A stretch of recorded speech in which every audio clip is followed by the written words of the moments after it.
আরে ম্যাডাম, আমি ট্রেনে উঠছি। আমি তো মোটামুটি শিক্ষিত, ক্লাস 3 পর্যন্ত পড়ছি, বাংলা লেখা ধরতে পারি। লেখা আছে মহিলা কামড়া, কষ্ট করে পড়লাম। এখন সর্বনাশ, মহিলা খুঁজতেছি, সামনে তারা পাইছি, ফট করে হাতে একটা কামড় দিয়ে দিছি।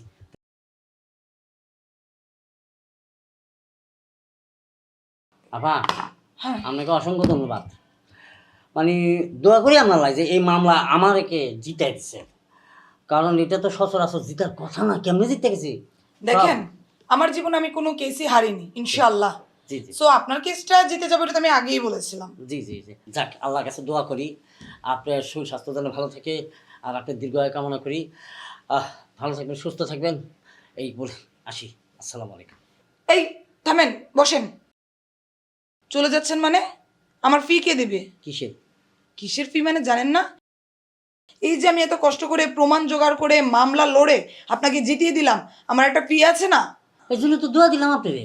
আমি কি দোয়ার জন্য আপনার মামলা লড়ছি? টাকার জন্য, টাকা দেন। দেখেন ম্যাডাম, টাকা পয়সা বড় বিষয় না, বিষয়টা হচ্ছে দোয়া।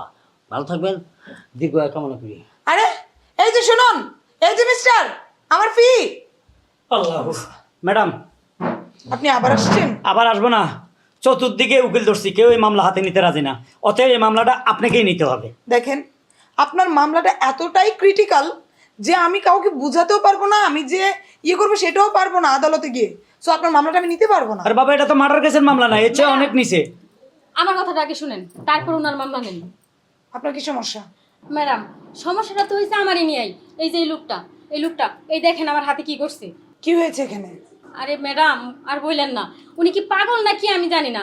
আমি দরজার সামনে বসাছিলাম সিটে, উনি ট্রেনে ওঠা মাত্রই কোনো কথা নাই বার্তা নাই আমার হাতটা কামড়ে দিল।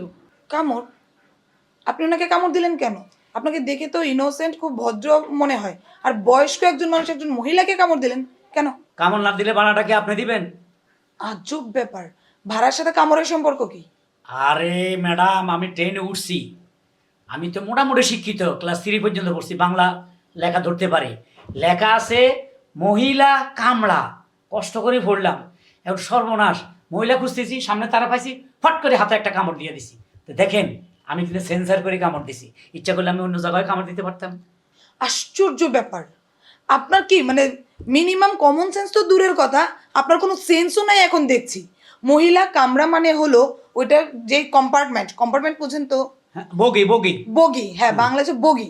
ওই একটা বগি থাকে শুধু মহিলাদের জন্য। অনেক সময় বাসে চড়লে দেখবেন বাসের সামনে যে উপর লেখা থাকে মহিলাদের এবং প্রতিবন্ধীদের জন্য 9টি আসন বরাদ্দ। এখানে মহিলারাই বা প্রতিবন্ধীরাই বসবে, কোনো পুরুষ বসতে পারে না। বাট সিটের পিছনে বাকি যে 28টা থাকুক, 34টা থাকুক বা 10টা 20টা যাই থাকুক, ওগুলোতে কিন্তু মহিলা বসতে পারে। ট্রেনও সেম, ট্রেনও যেগুলো পুরুষরা উঠে সেখানে মহিলা উঠার অ্যালাউ আছে, মহিলা উঠতে পারবে, পারমিশন আছে। কিন্তু মহিলা কামরায় পুরুষ উঠতে পারবে না, কারণ মহিলা কামরায় সুস্থ বা অসুস্থ মহিলা থাকতে পারে, প্রেগনেন্ট মানে গর্ভবতী মায়েরা থাকতে পারে, ছোট ছোট বাচ্চা নিয়ে উঠতে পারে, সেই জন্য পুরুষ নট অ্যালাউ। এবার বুঝতে পারছেন? তো লেখা থাকবে না পুরুষ কামড়া? পুরুষ কামরা লেখা কেন থাকবে? পুরুষদের জন্য পার্সোনালি ব্যক্তিগতভাবে কোনো কামরা হয় না, কোনো সিট হয় না। এটা একমাত্র বাংলাদেশ সরকার মহিলাদের জন্যই করেছে।